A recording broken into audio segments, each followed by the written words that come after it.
Leagues Cup and what I call the Elite Eight, Inter Miami versus Charlotte FC.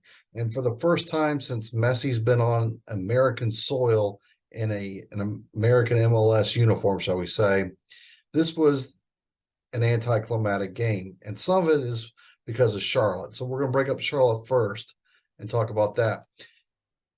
They packed it in tight the whole game. The whole philosophy was pack it in tight and put about 5, 6 people in a circle around Messi. And let's see how that plays out. Well, okay, the first couple of minutes it played out fine because Callender, the keeper for Inter Miami, had 3 punt clearouts that he turned the ball over, either going out of bounds or kicked it to the defender, to the Charlotte defender. There's that. But we were still less than 12 minutes into the game, and for the 11th time in a row, Miami's up 1-0. So what was obvious missed handball in the box.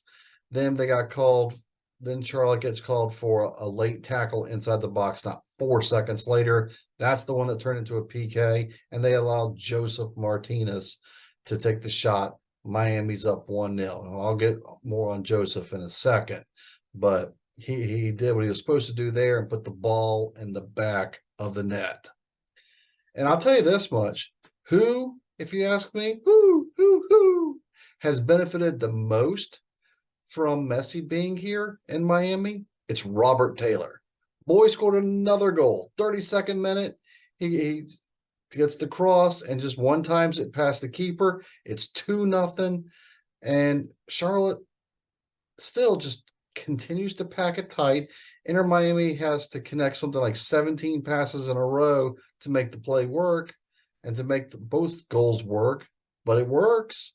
And you're getting hardly any attacks on goal.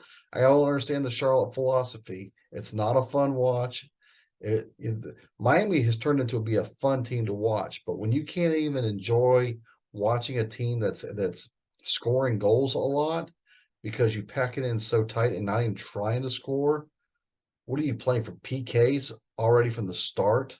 That's not the mindset you have to have in these type of situations, at least in my opinion, for whatever it's worth. All right, back to our friend Joseph. He might have gotten a goal, but he had a rough night, in my opinion.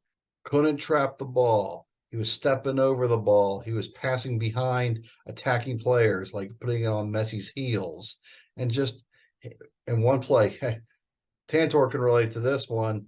They were on the move and on an attack, and they had to stop the attack because he was walking himself still up the pitch, and he would have been offsides. So they had to turn over the ball and forfeit the ball, so he wouldn't have been called for offsides. So I don't know if Miami fans are going to get used to what happened in Atlanta a lot or not, but I'm sure our friend Tantor can give us a little bit greater perspective of just that. Regardless, it's 2-0 at halftime, and then Charlotte comes out exact same mindset.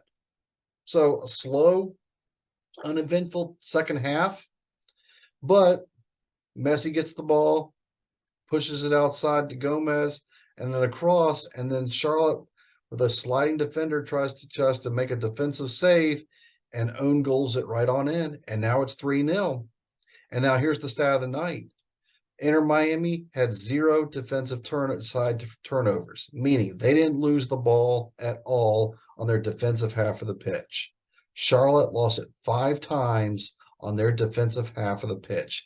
The 5th one translated immediately to a goal where a bad backwards sideways pass was intercepted by Cavana, and he crossed it over, and guess who put it in? One touch only. Yep, Messi.